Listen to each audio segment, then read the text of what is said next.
Hello दोस्तों, स्वागत है आप लोगों का हमारे यूट्यूब चैनल महान सर ऑफिशियल में। और दोस्तों आज हम पढ़ेंगे महाजनपद काल के बारे में, जिसमें 16 महाजनपदों का उदय होता है।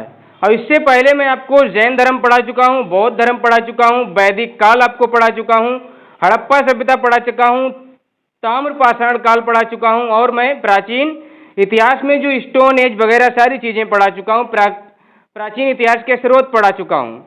और आज की क्लास हमारी महाजनपद काल के बारे में है। तो स्टार्ट करते हैं महाजनपद काल, और ये टॉपिक मैं मेंशन करता जाता हूँ जो मैं पढ़ा देता हूँ, ठीक है।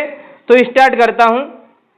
महाजनपद काल, इस टाइम पीरियड में क्या होता है, 16 महाजनपदों का उदय होता है। कितने? 16 महाजनपद नए निकल के आते हैं। और कहते हैं अशोक ने लगभग इन सभी को जीत लिया था। अशोक जो आता है ना, तो वो सबको जीत लेता है। और ये महात्मा बुद्ध के समय, मतलब महात्मा बुद्ध का जब जन्म हुआ था उससे पूर्व भी ये काल आपका स्टार्ट हो गया था, क्योंकि जैन धर्म और बौद्ध धर्म जो हमने पढ़े थे ना, वो महाजनपद काल के दौरान ही हमने पढ़े थे। महाजनपद काल में ही उनका उदय होता है। और ये 6th सेंचुरी BC में ये होता है। और इसे हम क्या कहते हैं, इसे हम द्वितीय नगरीकरण कहते हैं। ये द्वितीय नगरीकरण कहा जाता है। तो प्रथम नगरीकरण क्या है? प्रथम नगरीकरण आपका वही हड़प्पा सभ्यता है, वो आपकी क्या है, प्रथम नगरीकरण एक सभ्यता है। ये आपका द्वितीय नगरीकरण होता है। और इनकी जो जानकारी मिलती है 16 महाजनपदों की, ये जानकारी हमको बौद्ध ग्रंथ अंगुत्तर निकाय से मिलती है और जैन ग्रंथ भगवती सूत्र से मिलती है। एक ग्रंथ और बताया जाता है अष्टाध्यायी में, कहते हैं वहां पे 22 महाजनपदों की जानकारी दी जाती है। लेकिन महाजनपद कितने थे? 16 ही महाजनपद थे। तो यही ग्रंथ आपके क्या है, ऑथेंटिक हैं, जिनमें जानकारी मिलती है। और इस समय क्या है ना, ये महाजनपद टाइम पीरियड में 16 नए धर्म निकल के आते हैं। 16 नहीं, 62 नए धर्म निकल के आते हैं। 16 मेरे जुबान पे, क्योंकि 16 महाजनपद पढ़ा रहा हूँ ना, तो 16 जुबान पे आ रहा है। तो 62 नए धर्म निकल के आते हैं। और उनमें क्या होता है, जिनमें से आपके क्या है, बौद्ध धर्म और जैन धर्म भी आपके शामिल होते हैं। नए धर्म आपके ये होते हैं, एकदम समाज के लिए नई चीज़ों को दिखाते हैं। लेकिन ये बहुत अच्छी चीज़ें लेके आते हैं, बहुत अच्छी इनकी शिक्षाएं होती हैं, बहुत अच्छे इनके कॉन्सेप्ट होते हैं, और समाज में परिवर्तन और समाज को एकता स्थापित करने में मदद करते हैं। तो वो 16 जनपद आपके कौन से हैं? ये आपके क्या है, 16 जनपद हैं। और ये इनकी क्या है, राजधानियाँ हैं, ठीक है। क्या है? अंग है, अंग की राजधानी आपकी चंपा है, काशी की वाराणसी, कंबोज की आटक, गांधार की तक्षशिला, कुरु की आपकी इंद्रप्रस्थ, सूरसेन की मथुरा, बस की कौशाम्बी, मगध की पाटलिपुत्र। इसकी कई एक राजधानियाँ होती हैं। मगध की राजगृह भी होती है, और आपकी राजगृह, पाटलिपुत्र, गिरिब्रिज ये होती हैं। यहाँ पे पंचाल की काम्पिल्य है, कौशल की श्रावस्ती है, बज्जी की वैशाली, मल्ल की कुशीनगर, चेदी की सुक्तिमती, अवंती की उज्जैन, मत्स्य की विराटनगर, और अस्मक की पोटली या पैठान भी कहते हैं, ठीक है। अब ये देखिए, ये मैप देखिए, इसमें आपको सारा कुछ ये डाटा दिया गया है। देखिए यहाँ पे कंबोज, ये आप देखिए क्या है, कंबोज, जो कि पाकिस्तान वाले इलाके में है। और ये आप देखिए गंधार, ये आपका कहाँ पे, ये भी आपका क्या है, पाकिस्तान वाले इलाके में ही है। और इसकी राजधानी क्या है, देखिए कंबोज की आपकी हाटक है, और गांधार की तक्षशिला, ये मैप में मैंने आपको दिखाया।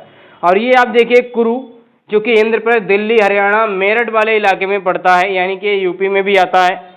और यहाँ पे देखिए पंचाल, अहिच्छत्र, बरेली, यूपी, फरुखाबाद, ये सारी चीज़ें इसमें आती हैं।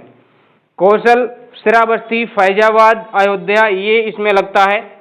मल्ल की राजधानी आपकी कुशीनगर होती है। काशी इसकी बनारस होती है। बज्जी वैशाली है। अंग की चंपा, जो कि बिहार में है। मगध, राजगृह, पटना बिहार में आपका पड़ता है। और ये बस आपका क्या है, कौशाम्बी, जो आपका इलाहाबाद में पड़ता है, यूपी में ही पड़ता है। ये आपका चेदी है, चेदी यहाँ पे लिखा है MP में, लेकिन ये MP और यूपी में दोनों में पड़ता है, ठीक है। अवंती, इसकी राजधानी महिष्मती, उज्जैन में पड़ता है, मध्य प्रदेश में। और ये आप देखिए मत्स्य, विराटनगर, जो कि जयपुर राजस्थान में आपका क्या है, पड़ता है। और इसकी क्या है ना, मत्स्य की जो राजधानी वो विराटनगर है। और ये आप देखिए सूरसेन, जो कि आपका क्या है, मथुरा, क्या है, मथुरा आपका यूपी में पड़ता है। और ये आपका एक आपका है अस्मक, अस्मक आपका क्या है, ये इसकी राजधानी पैठान है, या फिर पोटली कहते हैं।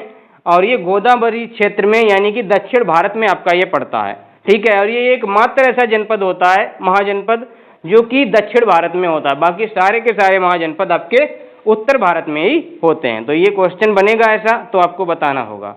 ठीक है, ये भी आपका क्या है, इमेज है, जो इसमें और सारा डाटा है, इसमें बहुत सारा डाटा है, और यही इमेज में आपको जो PDF है ना, उसमें यही आपको इमेज मिलेगा। इसमें सारी चीज़ें आपकी मेंशन है, क्या क्षेत्र है, क्या वर्तमान नाम है, सारा कुछ इसमें है।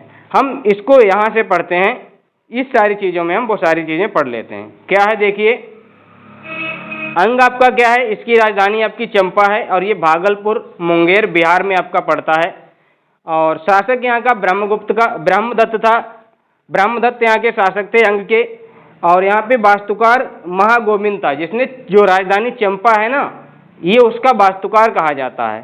ठीक है, काशी वाराणसी इसकी राजधानी है। उत्तर प्रदेश में शासक अश्वसेन थे। अश्वसेन ये वही हैं जो हमने अभी जैन धर्म में पढ़े थे ना, पार्श्वनाथ के पिता अश्वसेन, तो वही आपके ये अश्वसेन है।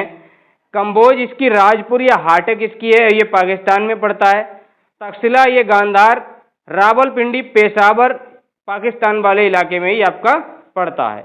और यहाँ पे तक्षशिला से एक बहुत अच्छी आपकी क्या है, एक लाइन मुझे मिली है, यहाँ पे क्या है, पुष्कर सारिन एक शासक होता है, पुष्कर सारिन, उसने अवंती के नरेश चंद्र प्रदेश को हराया था। और बिंबिसार ने पुष्कर के दरबार में एक क्या भेजा था, दूत भेजा था। क्या बातें हैं, जो पुष्कर सारिन है ना, उसने अवंती के शासक क्या है, नरेश, अवंती के शासक या नरेश बोल लीजिए, चंद्र प्रदोत को हराया था। और बिंबिसार ने क्या किया, इस पुष्कर के दरबार में एक दूत भेजा था। तो ये फैक्ट आप याद रखना, किसने भेजा था, बिंबिसार ने भेजा था। कुरु ये इंद्रप्रस्थ जो कि दिल्ली मेरठ हरियाणा में पड़ता है। सूरसेन आपका मथुरा उत्तर प्रदेश। बस्त की कौशाम्बी आपकी है, ये इलाहाबाद में है, यूपी में। मगध की ये 3 राजधानियां, गिरिब्रिज, राजगृह, पोटलीपुत्र। गया पटना बिहार में ये पड़ता है। और यहाँ पे क्या है ना, बिंबिसार जो कि हर्यक वंश का शासक होता है, और ये बौद्ध धर्म को मानने वाला होता है। तो यहाँ पे किसका शासक होता है, मगध में सबसे पहले की बात करते हैं। वैसे तो बृहद्रथ नाम का एक व्यक्ति होता है, लेकिन जो इम्पोर्टेंट शासक होता है ना, वो हर्यक वंश का शासक होता है, बिंबिसार। ठीक है, और पांचाल की अहिच्छत्र और काम्पिल्य है। अहिच्छत्र आपकी उत्तरी है, काम्पिल्य आपकी दक्षिणी है। ये बरेली, बदायूं और फर्रुखाबाद में जो इलाका आता है ना, ये वो इलाका था। कौशल ये श्रावस्ती, फैजाबाद, अयोध्या, ये सारी चीजें। शासक यहाँ के कौन थे, प्रसन्नजीत थे। तो कौशल के आपको याद रखना, कौशल का कौन शासक था, प्रसन्नजीत था, जो कि किसका था, बौद्ध धर्म का मानने वाला था। बज्जी, वैशाली और मिथिला, वैशाली इसकी राजधानी है। और ये मुजफ्फरपुर, दरभंगा ये कहाँ पे है, बिहार में आपका ये भी है। ठीक है, यहाँ पे ब्रैकेट में लिखा नहीं है बिहार, लेकिन ये दरभंगा, ये आपको पता है बिहार में ही है। मल्ल, पावापुरी, कुशीनगर। और ये पावापुरी और कुशीनगर क्या है, यहाँ पे देखिए, जो कुशीनगर है ना, यहाँ पे आपकी महात्मा बुद्ध की मृत्यु होती है, और पावापुरी में आपकी किसकी मृत्यु होती है, महावीर स्वामी की मृत्यु होती है। ये कहाँ पे, देवरिया वाले इलाके में पड़ता है, यानी कि ये भी आपका कहाँ पे, यूपी में ही है। चेदी, सुक्तिमती ये बुंदेलखंड उत्तर प्रदेश में, और ये MP में भी पड़ता है। शासक यहाँ के कौन थे, शिशुपाल शासक थे। कौन थे यहाँ के शासक, शिशुपाल। ये वही शासक हैं शिशुपाल जो आप महाभारत में पढ़ते हो, जब श्री कृष्ण चक्कर उठाते हैं और शिशुपाल के 99 अपमान सह लेते हैं, और कहते हैं अगर अब तूने एक शब्द भी कहा तो तेरा सर धड़ से अलग कर दूंगा। और फिर वो क्या करते हैं, वो शिशुपाल श्री कृष्ण का अपमान करता ही जाता है, और फिर गुस्से में आकर, तैश में आके श्री कृष्ण सुदर्शन चक्र को छोड़ते हैं और उसका सर कलम कर देते हैं। ये वही आपका क्या है, शिशुपाल है।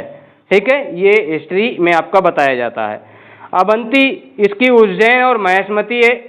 मालवा जो कि मध्य प्रदेश में पड़ता है। मत्स्य की विराटनगर, जयपुर राजस्थान। असमक इसकी क्या है, पोटली या पोतन या पैठान कहते हैं। और ये गोदावरी नदी के तट पे दक्षिण भारत में एकमात्र आपका महाजनपद था। और क्या कहते हैं, ये इस गोदावरी नदी या फिर कहते हैं प्रतिष्ठान नदी थी, वहाँ पे आपका ये था। ठीक है, तो आगे बढ़ते हैं। अब आगे आए हैं तो यहाँ पे देखिए महाजनपद, ये जो महाजनपद पढ़ रहे हैं इसमें कुछ इंपॉर्टेंट फैक्ट हैं, वो देख लीजिए। महाजनपद काल में क्या होता है ना कि 14 जो महाजनपद है ना, ये तो राजतंत्र होते हैं, इन पे राजाओं का शासक होता है। और 2 आपके ऐसे जनपद होते हैं जो कि गणतंत्र होते हैं, जनता द्वारा, पब्लिक द्वारा चुने गए आपके क्या होते हैं, लीडर्स होते हैं या राजा होते हैं। तो एक तो आपका बज्जी होता है, एक आपका मल्ल होता है। बज्जी दुनिया का पहला, सबसे पहला गणतंत्र आपका क्या होता है, महाजनपद होता है। और यहाँ पे जो इसकी शुरुआत की थी ना, वो लिच्छवी वंश के गणतंत्र, लिच्छवी वंश ने गणतंत्र की शुरुआत यहाँ पे की होती है। ठीक है। अब ये देखिए, जो सबसे उत्तर में जो महाजनपद है वो कम्बोज है, और सबसे दक्षिण में आपका क्या है, अस्मक है। सबसे पश्चिम में अवंती है, और सबसे पूर्व में आपका अंग है। और अंग को बणिकों का नगर कहा जाता है। व्यापारियों के लिए ये महत्वपूर्ण था। अंग महाजनपद को बिंबिसार ने जीतकर मगध में मिला लिया था, और वहां का जो शासन था अपने पुत्र अजातशत्रु को सौंप दिया था। ठीक है। अब यहाँ पे देखिए, सबसे शक्तिशाली जो महाजनपद था वो मगध था।